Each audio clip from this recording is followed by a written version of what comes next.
Hello, free people. This is Angela, and welcome to the Drapetomaniac podcast, where we like to have conversations about how to get off and stay off the plantation. And today, specifically, we're talking about how to get off that self-hate plantation. How do we love ourselves, and how do we love our people? Particularly when we're in a world and an environment where we get continuous and ongoing and relentless, subtle and not so subtle messages on the right, messages on the left, messages from the top, messages from the bottom, that we individually and collectively as Black people are skit. We ain't nothing. Excuse me, and pardon the interruption, but this time it's my turn to say, I hope that you listeners are listening to the Drapetomaniac podcast on DoIM Media. And if you're not, why not? So I just want to jump into my top 3 tips for self-love. When I was growing up, we'd say tips. And then at some point in the last, it seems like 5 or 10 years, people started saying hacks. So these are going to be my top 3 self-love tips or self-love hacks, how to love yourself. Number 1, get to know you. Get to know yourself as an individual. Get to know yourself in the context of your family history, whoever you consider your family, that history. And then also as a community and as Black people, get to know you.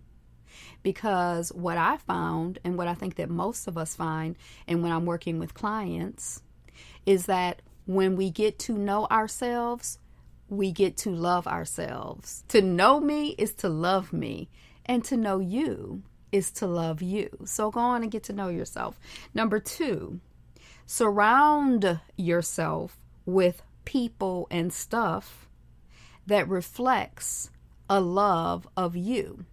Don't be around people who don't think you are worth anything. If they think you ain't skit, don't be around them. Surround yourself with images that reflect how beautiful and wonderful and talented and powerful and awesome you are. Surround yourself with books that express and explore your beauty and your talent and your strength and your courage and your brilliance. Surround yourself with films that reflect you as a powerful, wonderful person who is comes from powerful, wonderful people. Just surround yourself with relationships, books, images, and shows that reflect a love of you. And there are a lot of things in the world that we're not able to control, but those things that we can control, let us make sure that they reflect a love of ourself. When we go into our homes, are we seeing reflected from our walls images that feed us love of us, of our Black selves, of Black us, that affirm us? When we go on our Facebook page, does it look like the page of a person, if you have Facebook or Twitter or whatever, does it look like the page of a Black person who love themselves and love their people? The books that you have, the books that you own, do they look like books that belong to a Black person who loves Black people? Etc., etc., etc. If you go into movies, if you're spending time with people and things and activities that don't reflect a love of you, and those are activities and things that you can choose and people and relationships that you can choose, I'm going to invite you to choose different and in my opinion, to choose better. Choose better. Surround yourself with things that reflect things and people and relationships that reflect a love of you. And number 3, behave like you love yourself. The words that you speak to yourself, are they reflective of a love of yourself? The foods that you feed yourself, do they reflect that you love yourself and you're taking good care of your body and yourself? Are you breathing deeply? Are you exercising? Are you meditating? Are you engaged in prayer and meditation and relationship with your ancestors and relationship with your God, actively and consciously? Are you engaging in activities that make you feel good? Are you acting like you love yourself? Are you doing stuff that like causes you to be overweight, causes you to not feel good, causes you to not look good? Behave like you love yourself, behave like you love your family, and behave like you love your community. So those are my top 3 tips for self-love and loving yourself. Know yourself, surround yourself with people and stuff that reflects yourself in your highest way, and love yourself. Behave like you love yourself. When I was a young woman and a child, I really had a challenge with loving and valuing myself. I had to do quite a bit of work very actively to come to love myself, and to come to have a respect and appreciation for myself. Sometimes when I hear people say, she needs some self-esteem, like it's just something that you can go to the corner store and buy, it kind of tickles me in a way, and I kind of feel a lot of empathy for, those of us who need some self-esteem and don't know how to just get some self-esteem. So I had to do quite a bit of work in order to come to a place of loving myself. I am a dark-skinned woman, and I was a dark-skinned girl. In the context of America, I'm dark-skinned. In the context of some other places, I might not be the darkest of the dark, but I'm a nice chocolate color. And I've always been slim. I'm at my heaviest now, but I've always been slim, or some people call me skinny. And I have 4C hair. And when I was growing up, it was nappy-headed. And I actually love the term nappy-headed. But I was just black and skinny and nappy-headed. And I realized very early on, because I was a smart girl, that a girl's value, a woman's value was very much connected with appearance, was very much connected with being considered attractive, that being beautiful is what made you valuable. And I was not considered beautiful. I was virtually invisible, I felt. I was surrounded growing up. My sisters, not my real sisters, but the sisters that I grew up with were light-skinned, and they would get a lot of attention. And people would barely acknowledge me. I grew up in Detroit in a black community. And my best friend when I was in high school was light-skinned with green eyes and straighter hair. Her curls were not nearly as tight as my nappy head. They were very, very loose, almost straight. And she got a lot of attention, and I felt invisible. And I kind of picked up very early on that I did not have much value in the world. And I thought about when I was like around 10 years old, I remember thinking about killing myself. And, I thought about different techniques to kill myself, like if I jumped out of the window or if I took pills, or I think those are 2 main things I thought about, because I'm like very pain aversive. I'm not a person, I don't have a high pain tolerance. I don't like pain. I don't know if anybody likes pain, but I don't like pain. And so I like, slitting my wrist is not really something that I would consider, or like shooting myself in the head, because that seemed like that would hurt. I mean, I was in pain and I wanted to be dead because I was ugly, but I didn't want to hurt. And I would pray, at night for God to make me more attractive. I would pray for lighter skin and longer hair. I never really prayed for a big butt or a bigger butt, but I probably would have been open to that if God had blessed me with that.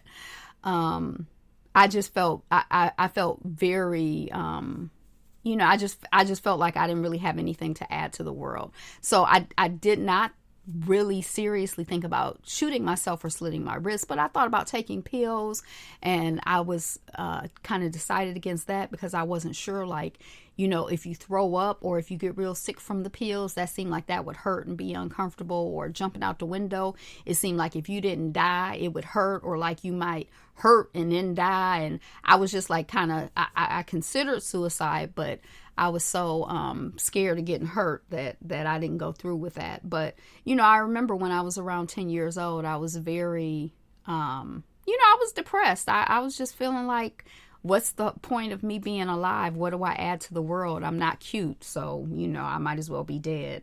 And my mom, she thought I was cute. She thought I was adorable. Around the time that I was 10 years old and around the time that I was considering suicide, my mom had cut my hair because she thought that I would look so cute in a little afro.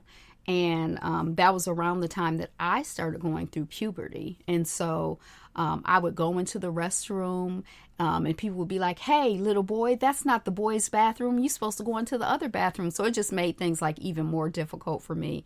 The school that I went to, although there were African-centered schools in Detroit at the time, I just went to a regular old school for the most part.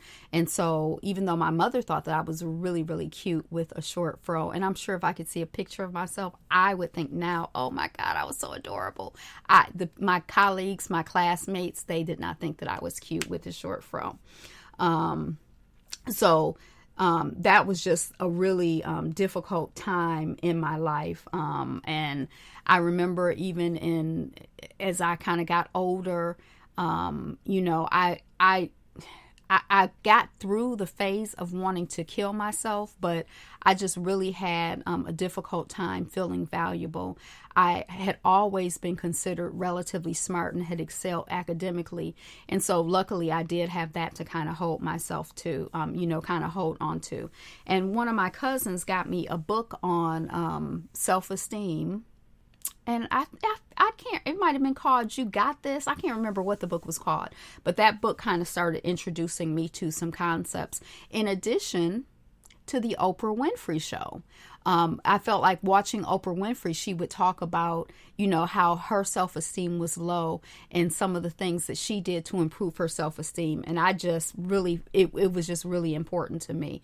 But that book kind of started me on the path of affirmations. And, I started exploring what are the things about me that I like about me.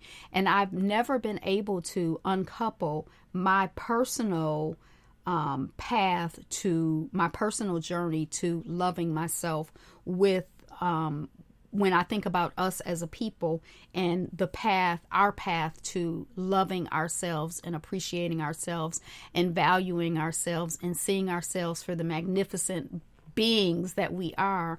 I often think about my own personal path.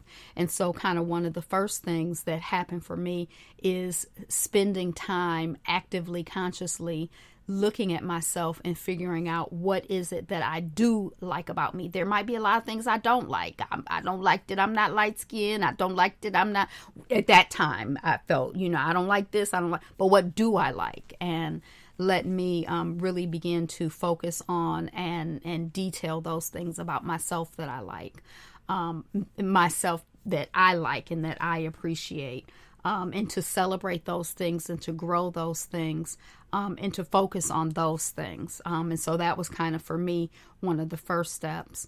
And then that kind of developed into more journaling and affirmation work, where some of the things that I did not like about myself, like I'm ugly, I started to affirm I am beautiful. And I did journal work. And then later on, I did mirror work with all of the things that I personally felt were shortcomings. I started to do mirror work to affirm and celebrate those things that I felt were strengths, and to affirm and cancel out some of the negative things that I had internalized about me individually. And so I feel that journaling, affirmation, and mirror work were very, very important to me. And I often also think about the fact that there have been times in my life where I experienced unconditional love, and I was aware of experiencing unconditional love. And so I think about that space of unconditional love as the space that parents hold ideally for children, or that our God holds for us. So when I think about my God, for example, I don't think of God as being like, I really love that Angela, but I would love her more if she was a better housekeeper. I mean, I love that Angela, but I would love her more if she would lose about 15 or 20 pounds. I just think that God is like, I just love me some Angela. And I think that that's what unconditional love is for me in its most basic form. And I've had that experience with my parents, and in certain relationships, I've had that experience of feeling loved unconditionally, of feeling loved without conditions, of feeling loved even while I was free to be who I am. And I feel like as individuals, as families, as communities, because I've experienced that, I really try to share that because it's very powerful, and it's from that space of safety that we begin to be able to, some of us, love ourselves, or we have the freedom to really explore and figure out who we are. So I feel that my cousins, my literal cousins, my figurative cousins, those parts of me that maybe are not my favorite parts, I still love and accept them unconditionally. That was one of my affirmations. I love and accept all of me. All of me is lovable and acceptable. And I feel like that when I say me, I mean me as an individual. I mean me as in my family. I mean me as in my community. So I love and accept all of my cousins. I may not agree with all of my cousins, but I love and accept all of my cousins. I love and accept all of who we are as Black people. And I feel that unconditional love is very important. I feel that it's important for us individually, for us as family members, and for us as a community. And from that unconditional love, that space allows us the freedom to, really come to love ourselves and love our family and love our community. So, blah, blah, blah. I wanted to have a conversation. It's not as much fun, I don't think, talking to myself, but I guess it depends on who you're talking to, because I don't have to worry about anybody interrupting me or contradicting me. That's it. I just had some thoughts on how do we come to love ourselves. So I hope that some of that is useful. I hope that, we can think about our own personal journeys to loving ourselves more deeply, and continue to walk in the way of loving ourselves more deeply. And when I say ourselves, of course, that includes us individually, us as a family, and us as a community. And expand our walk, expand our love for ourselves, and our families and our communities. I love y'all. I love you. And we'll see you on the run. Peace. Well, family, I want to thank you for listening to this edition of the Draped Maniac podcast with a special guest, my beautiful wife, Angela.